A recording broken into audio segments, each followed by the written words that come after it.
मेरे अत्यंत आत्मीय छात्रों, ऑनलाइन एकेडमी आप सभी विद्यार्थियों का हार्दिक स्वागत करता है। जैसा कि आप सभी जानते हैं, हमारी एकेडमी का उद्देश्य छात्रों को पढ़ाना नहीं बल्कि उन्हें सिखाना है, जिससे वो अपने ज्ञान का बाहरी दुनिया से सामंजस्य स्थापित कर सकें और अपने उद्देश्य की प्राप्ति कर सकें। आज का यह लेक्चर 10वीं कक्षा के विद्यार्थियों को समर्पित है, जिसका लाभ सामान्य जानकारी हासिल करने वाले छात्र भी उठा सकते हैं। मैं एकेडमी का ट्यूटर राजेंद्र कुमार प्रजापति, प्रवक्ता भूगोल, doctor Karan Singh inter college, रहले आगरा, आज के इस लेक्चर के साथ आज हम 10वीं कक्षा की पाठ्य पुस्तक सामाजिक विज्ञान समकालीन भारत भाग 2 का अध्ययन करेंगे। इसमें प्रथम अध्याय संसाधन एवं विकास है। यह एक लंबा अध्याय है, अतः इसके प्रथम खंड का हम आज इस लेक्चर में अध्ययन करेंगे। जैसा कि इस पाठ का नाम है संसाधन एवं विकास, तो सबसे पहले हम संसाधन के बारे में सीखेंगे। संसाधन क्या है? तो पर्यावरण में उपलब्ध वे सभी वस्तुएं जो हमारी आवश्यकताओं को पूरा करने में सक्षम हैं। हमारी आवश्यकताएं क्या हैं? रोटी, कपड़ा और मकान हमारी बेसिक यानी आवश्यक मूलभूत आवश्यकताएं हैं, और इनकी प्राप्ति के लिए मानव एक केंद्र में अपनी प्राकृतिक पर्यावरण में जो निःशुल्क उपलब्ध संसाधन हैं, अपने ज्ञात प्रौद्योगिकी के माध्यम से संस्थाएं स्थापित करके और अपनी आवश्यकताओं की पूर्ति का कार्य करता है। और जैसा कि एक विद्वान थे जिम्मरमैन, उन्होंने कहा था संसाधन होते नहीं बल्कि बनते हैं। संसाधन होते नहीं बल्कि बनते हैं, अर्थात संसाधन प्रकृति नहीं बनाती है। प्रकृति तो एक तटस्थ पदार्थ बनाती है। प्रकृति एक जो है प्राकृतिक पदार्थों का निर्माण करती है, और वो संसाधन तब हो जाते हैं जब मानव ज्ञात प्रौद्योगिकी का इस्तेमाल करके उन पदार्थों को अपने लिए उपयोगी बना लेता है, तो वो हमारे लिए संसाधन हो जाते हैं। इसीलिए इसी आधार पर जिम्मरमैन ने कहा था संसाधन होते नहीं बल्कि बनते हैं अथवा मानव द्वारा बनाए जाते हैं। एक उदाहरण से हम समझ सकते हैं, जैसे कोयला एक संसाधन है, प्राकृतिक संसाधन है, और मानव इस कोयले से बिजली बनाने का प्रयास कर रहा है। बिजली कैसे बनाएगा? जब मनुष्य प्रौद्योगिकी का इस्तेमाल करेगा। अब प्रौद्योगिकी क्या है? टेक्नोलॉजी क्या है? कोयले के उत्खनन से संबंधित पहले प्राचीन पद्धतियाँ थीं। सतहों को मानव द्वारा उसका उत्खनन करके कोयले को निकाला जाता था, और आज तकनीकी का विकास हुआ है, तो आज बड़े बड़े मशीनों के माध्यम से कोयले का उत्खनन किया जाता है, और वो उत्खनित कोयला फिर उसका ट्रांसपोर्ट करके बिजली उत्पादन संस्थाओं तक लाया जाता है, जहां पर प्रौद्योगिकी के उचित संस्थानों का सामंजस्य दिखाई पड़ता है, और यहाँ बिजली का उत्पादन होता है। तो इस तरीके से हमने ये देखा कि संसाधन का किस तरीके से मानव अपनी प्रौद्योगिकी के माध्यम से अपनी आवश्यकताओं को, आवश्यकता जो उसकी क्या है, ऊर्जा की आवश्यकता को पूरा करने के लिए वो कोयले का इस्तेमाल करता है। तो कोयला उसके लिए क्या बन जाता है? संसाधन बन जाता है। जब तक वो कोयले के बारे में नहीं जानता था, उसकी पोटेंशियलिटी, उसकी संभाविता को नहीं जानता था, तब तक कोयला एक काला पत्थर था। लेकिन जब कोयले की संभाविता को समझ गया, उसकी ऊर्जा को समझ गया, तो वो संसाधन बन गया। प्रौद्योगिकी के इस्तेमाल से उसने उसे अपने उपयोगी बना लिया। संसाधन के प्रकार हम देखेंगे। संसाधन को कई आधारों पर, उसको कई भी प्रकारों में बांटा जा सकता है। जैसे कि पहला है उत्पत्ति के आधार पर। उत्पत्ति के आधार पर यानी कि संसाधन की उत्पत्ति कैसे हुई है, तो ये या तो जैविक उत्पत्ति हो सकती है या अजैविक उत्पत्ति हो सकती है। जैविक उत्पत्ति के आधार पर जैव संसाधन, अजैविक उत्पत्ति के आधार पर अजैविक संसाधन। तो जैविक उत्पत्ति में कौन कौन से संसाधन होते हैं? जैसे पेड़ पौधे, जीव जंतु, ये सब क्या है? जैविक उत्पत्ति वाले संसाधन है।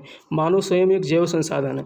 और अजैविक संसाधन, जिसमें जीव नहीं होता है, जिसमें जीवन नहीं होता है, वो अजैविक संसाधन होते हैं। जैसे कि पत्थर, मिट्टी, जल, ये सब क्या है, अजैविक संसाधन है। खनिज आदि ये सब अजैविक संसाधन है, इसमें प्राण नहीं होते हैं, निष्प्राण होते हैं। दूसरा है समाप्यता के आधार पर, यानी कि संसाधन के इस्तेमाल करने पर उनके समाप्त होने के आधार पर संसाधनों को दो भागों में बांटते हैं, यानी अनवीकरणीय और नवीकरणीय। अनवीकरणीय संसाधन वे संसाधन होते हैं जो एक बार इस्तेमाल करने के बाद में वो प्रायः ख़त्म हो जाया करते हैं, लेकिन इन्हें पुनः जो है इनकी उपयोगिता के आधार पर पुनः दो भागों में बांटते हैं, पुनः चक्रित और अचक्रिय। पुनः चक्रीय वो संसाधन होते हैं जिनको हम संसाधन को एक बार इस्तेमाल करके फिर उसको दोबारा से हम फैक्ट्रियों में भेज करके उसे पुनः चक्रित करके उसका दोबारा दूसरा माल तैयार किया जा सकता है। जैसे आपने लोहा देखा होगा, लोहा जब हमारे घरों में कचड़े के रूप में ख़राब हो जाता है, उसमें डस्ट लगने लगता है, उसको हम जो है कबाड़ी को बेच देते हैं, फिर कबाड़ी उस लोहे के पूरे स्क्रैप को ले जाता है और उद्योग मेल्टिंग इंडस्ट्रीज़ में उसको पहुंचा देता है। वहां से वो फिर से जो है लोहे की चादरें वगैरह बन करके आ जाती हैं। तो ये इस प्रकार की ये धातुएं होती हैं, पुनः चक्रीय होती हैं, लेकिन ये एक समय बाद समाप्त हो जाती हैं। और अचक्रीय संसाधन ऐसे संसाधन होते हैं जो एक बार इस्तेमाल करने के बाद में पूरी तरीके से वो समाप्त हो जाती हैं। जैसे कि जीवाश्म ईंधन, खनिज तेल भी इसको कहते हैं, जैसे कि पेट्रोलियम, कोयला, ठीक है, गैस, इनको एक बार अगर हम यूज़ कर लें तो ये ख़त्म हो जाते हैं, इनका अस्तित्व समाप्त हो जाता है। नेक्स्ट हम देखेंगे स्वामित्व के आधार पर। स्वामित्व के आधार पर संसाधन, स्वामित्व के आधार पर व्यक्तिगत संसाधन, सामुदायिक संसाधन, राष्ट्रीय संसाधन, अंतर्राष्ट्रीय संसाधन। तो व्यक्तिगत संसाधन व्यक्ति का जिस पर व्यक्ति का अपना अधिकार होता है। हालांकि प्राकृतिक संसाधनों पर व्यक्ति विशेष का किसी का अधिकार नहीं होता है, लेकिन चूँकि व्यक्ति एक सामाजिक प्राणी है तो समाज में रहता है, तो फिर उसके कुछ व्यक्तिगत अधिकार भी होते हैं। तो वो व्यक्तिगत संसाधन कुछ होते हैं जो व्यक्ति का उस पर अधिकार होता है। जैसे कि व्यक्ति के नाम से कुछ भूमि के पट्टे होते हैं, व्यक्ति के अपने कुछ संपत्तियां होती हैं, तो ये व्यक्तिगत संसाधन होते हैं। सामुदायिक संसाधन जो है व्यक्तियों के समूह का उस पर अधिकार होता है, किसी पर्टिकुलर किसी व्यक्ति का अधिकार ना होकर के बल्कि पूरे समूह का अधिकार होता है। जैसे आपने गांव में देखा होगा, एक ग्राम पंचायत की जो है ज़मीन होती है और जो है कुछ ऐसे चरागाह क्षेत्र होते हैं। तो ये सब क्या है, सामुदायिक संसाधन है जिन पर किसी एक व्यक्ति का अधिकार ना होकर के बल्कि व्यक्तियों के पूरा कई व्यक्तियों का, या फिर चार जो है शमशान भूमियां हैं, तालाब वगैरह हैं, ये सब सामुदायिक संसाधन हैं। राष्ट्रीय संसाधन ऐसे संसाधन होते हैं जिन पर राष्ट्र का अधिकार होता है, जैसे खनिज संसाधन हो गए, जल संसाधन हो गए, वन संसाधन हो गए। और अंतर्राष्ट्रीय संसाधन पर किसी एक देश का केवल अधिकार नहीं होता। जैसे ये भारत है, भारत में ये बंगाल की खाड़ी है इधर का, और ये अरब सागर है। तो इसके भारत के तट रेखा से 200 किलोमीटर यानी 200 नॉटिकल माइल तक का क्षेत्र जो होता है वो होता है भारत का राष्ट्रीय संसाधन। लेकिन इसके बाहर का जो संसाधन होता है उस पर सिर्फ भारत का ही अधिकार नहीं है, 200 नॉटिकल माइल के बाहर का, उस पर अंतर्राष्ट्रीय जो है अधिकार होता है, उस पर भारत के अलावा भी अन्य देशों का भी अधिकार होता है। तो इस तरीके से ये अंतर्राष्ट्रीय संसाधन होते हैं। इसके अलावा हम विकास के संयंत्र के आधार पर जो है विकास के स्तर, गलत लिख गया है, विकास के स्तर के आधार पर संभावित संसाधन होता है, विकसित संसाधन होता है, भंडार, संचित कोष। संभावित संसाधन ऐसे संसाधन होते हैं जिनका अभी विकास की संभावनाएं व्याप्त हैं, जैसे कि पवन ऊर्जा, सौर ऊर्जा, भूतापीय ऊर्जा, ये सब संभावित संसाधन है। विकसित संसाधन ऐसे संसाधन होते हैं जिनका विकास काफ़ी अच्छा किया जा चुका है, जैसे कि कोयले से बिजली का निर्माण। भंडार संसाधन ऐसे संसाधन होते हैं जिनमें संभावनाएं तो बहुत हैं, लेकिन प्रौद्योगिकी के अभाव से अभी उनका बहुत अच्छा इस्तेमाल नहीं किया जा सका है। जैसे कि जल 2 तत्वों से मिलकर बनता है, हाइड्रोजन और ऑक्सीजन, और हाइड्रोजन और ऑक्सीजन दोनों ज्वलनशील तत्व हैं। तो इनसे ऊर्जा का उत्पादन किया जा सकता है, लेकिन अभी हमारे पास ऐसी प्रौद्योगिकी नहीं है जिससे कि हम इनको सेपरेट करके इनसे ऊर्जा का हम निर्माण कर सकें। इसी प्रकार संचित कोष वाले संसाधन ऐसे संसाधन होते हैं जो हम जिनमें संभावना तो है इन संसाधनों को उपयोग करने के लिए और प्रौद्योगिकी भी है, तो ये संचित कोष वाले संसाधन होते हैं। जैसे बांधों का जल है तो उसका भी पूरी तरीके से इस्तेमाल नहीं किया जा सका है, वनों का पूर्णतः सही तरीके से इस्तेमाल नहीं हो पा रहा है, तो इस तरीके से ये संसाधन होते हैं। अब हम बच्चों आप लोगों को एक क्रियाकलाप देते हैं, जैसा कि हमारी पुस्तक जो है क्रियाकलाप आधारित अध्ययन कराती है, एनसीईआरटी की पुस्तक। तो क्रियाकलाप है अपने आसपास के क्षेत्र में पाए जाने वाले भंडार और संचित कोष संसाधनों की एक सूची बनाइए। तो भंडार संसाधन हमने बता दिया है आपको कि ऐसे संसाधन होते हैं जिसमें प्रौद्योगिकी के अभाव के कारण वो संसाधनों का अभी दोहन नहीं हो पाया है, और संचित कोष ऐसे हैं जिसमें प्रौद्योगिकी तो है उसके लिए लेकिन अभी उसका दोहन नहीं किया जा पा रहा है। तो इनकी आपको एक सूची बनानी, कम से कम 2 नामों को आपको हमारे इस यूट्यूब चैनल के कमेंट बॉक्स में लिखना है आप लोगों को। ये आपके लिए होमवर्क है। नेक्स्ट है संसाधनों का विकास। संसाधनों का विकास किस तरीके से हुआ? जैसे कि मनुष्य के विकास की यात्रा है उसी तरीके से संसाधनों के विकास की भी यात्रा है। पहले आदि मानव था जो कि खाद्य संग्राहक और आखेटक था, और उस समय उसके लिए संसाधन प्राकृतिक संसाधन बहुत ही सीमित थे, बहुत संसाधनों के बारे में नहीं जानता था। जब तक वो कोयले को जलाना नहीं सीख पाया था तब तक उसके लिए कोयला क्या था, एक पत्थर ही था, काला पत्थर ही था। फिर उसने शुरू किया जो है परंपरागत कृषि प्रारंभ किया।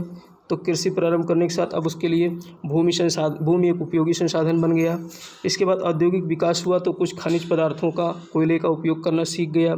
फिर आधुनिक कृषि आई, आधुनिक कृषि के साथ साथ वो सीख गया कृषि करना, कृषि की पद्धतियाँ, औद्योगिक विकास हो गया था। औद्योगिक विकास के बाद आधुनिक कृषि में जो है तकनीकी का प्रयोग होने लगा, हल ट्रैक्टर वगैरह का इस्तेमाल होने लगा। इसके बाद संचार क्रांति आती है। संचार क्रांति आने के साथ साथ संसाधनों का जो है अब अधिक विकास होने लगा। इसमें जो है नैनो तकनीकी का इस्तेमाल किया जाने लगा संसाधनों को इस्तेमाल करने के लिए। आज का ज़माना है आर्टिफिशियल इंटेलिजेंसी का, जो इस समय का वर्तमान संसाधन हमारे लिए आर्टिफिशियल इंटेलिजेंसी का है। आर्टिफिशियल इंटेलिजेंस यानी कि अब आप देख रहे होंगे हर जगह एक व्यक्तियों की जगह मशीनें अधिक काम कर रही हैं, तो यही आर्टिफिशियल इंटेलिजेंसी है। अब हम बात करेंगे, एक सम्मेलन हुआ था। अब ये चूँकि हमारा व्यक्ति संसाधनों का उपयोग करता चला जा रहा है, तो ये संसाधन उपयोग संसाधनों के उपयोग करने के कारण जो है एक समस्या उत्पन्न हो रही है पर्यावरणीय। तो इसीलिए ब्राज़ील में एक स्थान है रियो डी जेनेरियो में एक सम्मेलन हुआ था। एक सम्मेलन हुआ था, पृथ्वी सम्मेलन, जो कि प्रथम अंतर्राष्ट्रीय पृथ्वी सम्मेलन था। ये 1992 में हुआ था। इसका क्यों हुआ था? पर्यावरण संरक्षण एवं सामाजिक आर्थिक विकास की समस्याओं का हल ढूंढना इसका कारण था इस सम्मेलन का। और सम्मेलन के बाद इसमें लगभग 100 देशों के प्रमुख लीडर्स यहाँ पर इकट्ठा हुए, और इसके बाद इसका जो नतीजा आया उभर करके वो था जैव विविधता पर एक घोषणा पत्र। एजेंडा 21 को स्वीकार किया गया, एजेंडा 21 स्वीकृत किया गया इसमें। और एजेंडा 21 क्या था? 21वीं सदी में सतत पोषणीय विकास हेतु एक कार्य योजना है। सतत पोषणीय विकास क्या है? सतत पोषणीय विकास ऐसा विकास होता है, ये आर्थिक विकास हेतु पर्यावरण को बिना नुकसान पहुंचाए तथा भविष्य की पीढ़ियों को ध्यान में रखकर संसाधनों का उपयोग करना क्या है? सतत पोषणीय विकास है। यानी कि हम पर्यावरण से उतना ही लें जितना हमें आवश्यकता है, क्योंकि आगे आने वाली पीढ़ी के लिए भी उन संसाधनों को बचाकर रखना है, जिसके कारण हम संसाधनों का समुचित दोहन कर सकें, उपयोग कर सकें। तो जब ये एजेंडा आया तो इस एजेंडा का कार्य योजना क्या थी? वैश्विक सहयोग से पर्यावरण क्षति, गरीबी और रोगों से निपटने हेतु स्थानीय निकायों को सहयोग करना। आपने देखा होगा कि किस तरीके से जो है पर्यावरण का सबसे जो है पर्यावरण क्षति का मुद्दा जो है पूरे विश्व स्तर पर छाया रहता है। गरीबी और स्वास्थ्य संबंधित आपने नाम सुना होगा विश्व स्वास्थ्य संगठन, ये सब इसी के अंतर्गत जो है कार्य करने वाली संस्थाएं हैं। गरीबी उन्मूलन से संबंधित आर्थिक सहायता, हर एक राष्ट्र एक दूसरे का सहयोग करता है। ठीक है, तो ये सारी चीज़ें हैं। संसाधन नियोजन, संसाधनों के विवेकपूर्ण उपयोग हेतु एक समान रणनीति। संसाधन नियोजन क्यों ज़रूरी है? क्योंकि संसाधन एक समाप्त होने वाले पदार्थ हैं, इसलिए इनका विवेकपूर्ण उपयोग करना ही जो है इनका नियोजन कहलाता है। तो ये नियोजन भारत में क्यों नियोजन की आवश्यकता हुई? 2 कारण थे। प्राकृतिक कारण, संसाधनों का असमान वितरण एक तो कारण था, दूसरा संसाधनों की विविधता।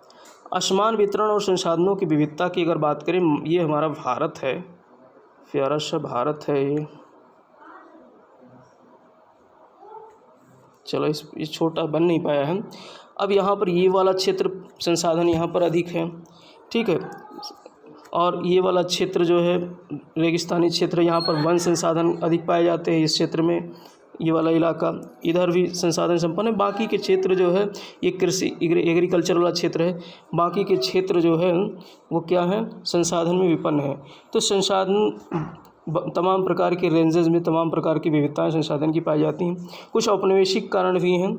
भारत में जब अंग्रेज़ आए तो इन्होंने, चूँकि 1750 ईस्वी में इंग्लैंड में औद्योगिक क्रांति हुई थी, तो इन्होंने भारत से संसाधनों का अत्यधिक दोहन किया। और जब दोहन किया तो जो संसाधन संपन्न क्षेत्र थे वहाँ से संसाधन तो ये लेकर चले गए। वो क्षेत्र संसाधन संपन्न होने के बावजूद भी आज भी वो पिछड़े रह गए। तो इस तरीके से इनके कारण संसाधनों का नियोजन करना आवश्यक है। भारत में संसाधन नियोजन की प्रक्रिया क्या होनी चाहिए? तो स्थानीय संसाधनों की पहचान कर उनकी सूची बनाना, इसके लिए सर्वेक्षण, मानचित्रण, आज नहीं इत्यादि विधियों का उपयोग किया जा सकता है। और इसके अलावा उपयुक्त कौशल एवं प्रौद्योगिकी का इस्तेमाल करना, केंद्र एवं राज्यों के मध्य समन्वय स्थापित करना, ये सब क्या है, संसाधन नियोजन की प्रक्रिया है भारत में। यानी कि हम संसाधनों को पहचानें, उनकी सूची बनाएं, फिर जो जैसे संसाधन हैं वैसे संसाधनों की उपयोग करने के लिए हम वहाँ की जो प्रौद्योगिकी है उसको इस्तेमाल करके कौशल जो है व्यक्तियों की टीम के माध्यम से उन संसाधनों का हम व्यक्तियों के इस्तेमाल के लिए उसको उपयोगी बनाएं। तो इस तरीके से ये संसाधन नियोजन की प्रक्रिया है। केंद्र और राज्यों के मध्य समन्वय स्थापित करना। आज हमारा देश संघीय राष्ट्र है, यानी केंद्र और राज्यों के बीच संघीय संबंध है। तो इसलिए दोनों के बीच कोऑर्डिनेशन होना बहुत ज़रूरी है इस संसाधन नियोजन की प्रक्रिया के लिए। इसीलिए आपने सुना होगा, नीति आयोग का एक नाम सुना होगा। पहले योजना आयोग हुआ करती थी, तो नीति आयोग का काम क्या है? यही काम है, नियोजन का काम करना है नीति आयोग का। अब संसाधनों की संरक्षण की क्या आवश्यकता है? हमारे पास हर व्यक्ति की आवश्यकता पूर्ति के लिए, गांधी जी का एक कोटेशन था, हमारे पास हर व्यक्ति की आवश्यकता पूर्ति के लिए बहुत कुछ है, लेकिन किसी के लालच की संतुष्टि के लिए नहीं। अर्थात हमारे पास पेट भरने के लिए बहुत है, लेकिन पेटी भरने के लिए नहीं। गांधी जी ने बहुत अच्छी बात कही थी संसाधनों के बारे में कि हमारे पास जो है हर व्यक्ति की आवश्यकता पूर्ति के लिए बहुत कुछ है। आवश्यकता पूर्ति के लिए तो बहुत कुछ है, लेकिन लालच की संतुष्टि के लिए नहीं है। तो यानी कि पेट तो भरने के लिए बहुत सारे संसाधन हैं, लेकिन पेटी भरने के लिए कुछ नहीं है। तो संसाधनों का संरक्षण क्यों आवश्यक है? भावी पीढ़ी के लिए बचा कर रखने के लिए, पर्यावरण को संरक्षित करने के लिए, ये संसाधनों के संरक्षण के लिए जो है आवश्यक, इसीलिए आवश्यक है संसाधनों का संरक्षण करना। और चूँकि ये पार्ट काफ़ी लंबा है, इसीलिए हम इस पे आज यहीं पर विराम लगाते हैं। अगला खंड हम कल प्रस्तुत करेंगे। तब तक आप लोग जो है मस्त रहिए, पढ़ते रहिए, और जो हमने कार्य योजना दी है उसको कमेंट में जो है लिखिए, और मेरे चैनल को जो है सब्सक्राइब कीजिए। चैनल को सब्सक्राइब करके लाइक कीजिए और उसको शेयर कीजिए अन्य लोगों के पास, जिससे ज़्यादा से ज़्यादा लोग इसका फ़ायदा उठा सकें, और बेल वाली घंटी बजाना ना भूलें। इसी के साथ धन्यवाद।